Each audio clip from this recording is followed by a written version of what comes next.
Hi Tweeties! Welcome sa Chika Tweet. Salamat sa pagbisita.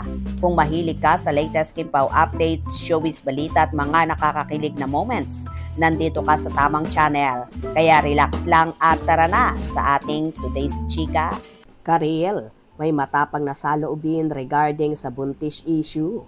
Pinatamaan nga ba si Kim Chiu? Nagbigay na ng makabuluhang pahayag si Karil tungkol sa usapin ng pregnancy rumors at sa mga komento ng ilang netizen tungkol sa katawan ng isang babae. Ayon sa actress, ilang beses na rin siyang napabalitang buntis dahil lamang sa pagbabago o pagdagdag ng kanyang timbang. Para kay Karil, walang masama kung sakaling buntis ang isang babae. Gayunpaman, nais niyang ipaalala sa publiko na hindi lahat ng pagbabago sa katawan ay nangangahulugang may dinadalang sanggol ang isang babae. Iginiit din ng actress na dapat maging mas sensitibo ang ilan sa kanilang mga komento.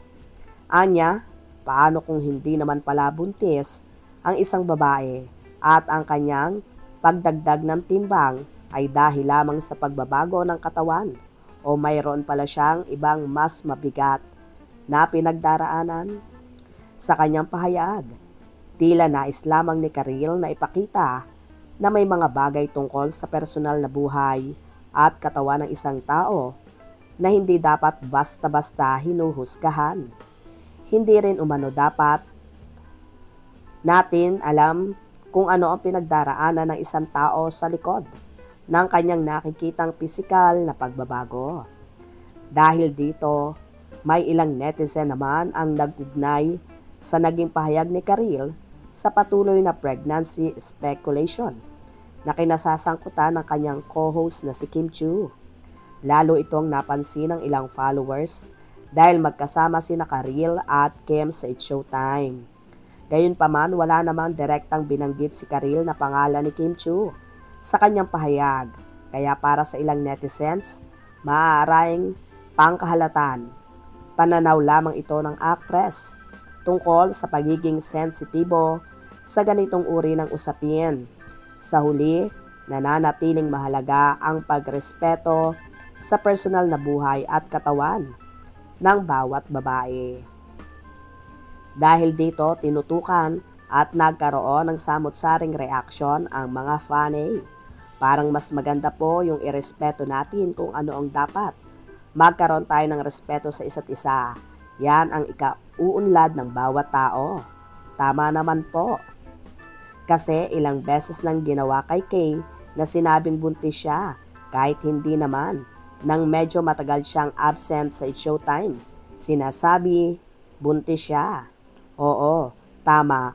Kung minsan lumalaki ang tiyan ay buntis ng isang babae. Meron mang dahil habang nagkakaedad lumalaki ang tiyan. Meron namang kahit maraming anak at medyo chubby ang katawan, pero hindi malaki ang tiyan. Meron namang payat pero halata ang tiyan na akala mo ay buntis. Hindi talaga nagkakapare-pareho ang katawan at tiyan, meron namang malaki ang tiyan.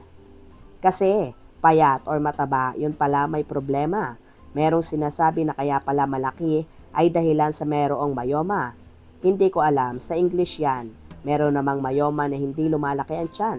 Kaya hindi natin dapat alam ang bawat nakikita sa kapwa nating babae, lalo na sa issue ni Kim. Buntis man siya, mas ok kasi nagkakaedad na rin naman siya at kung may karamdaman man, masigit na ipagdasal. At kung wala naman, tapos bakit lumalaki ang kanyang tiyan, diyan tayo mabahala kung ano ang pwedeng paraan.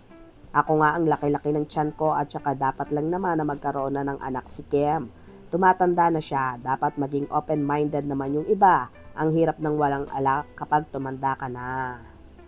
So ayun na nga guys, sa lumabas na pahayag ni Karil. Posible nga bang may kaugnayan ito sa ibinabatong issue kay Chinita Princess? Kayo na ang bahalang humusga.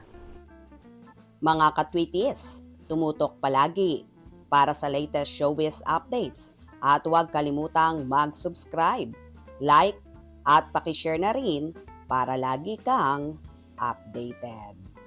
Hanggang sa muli!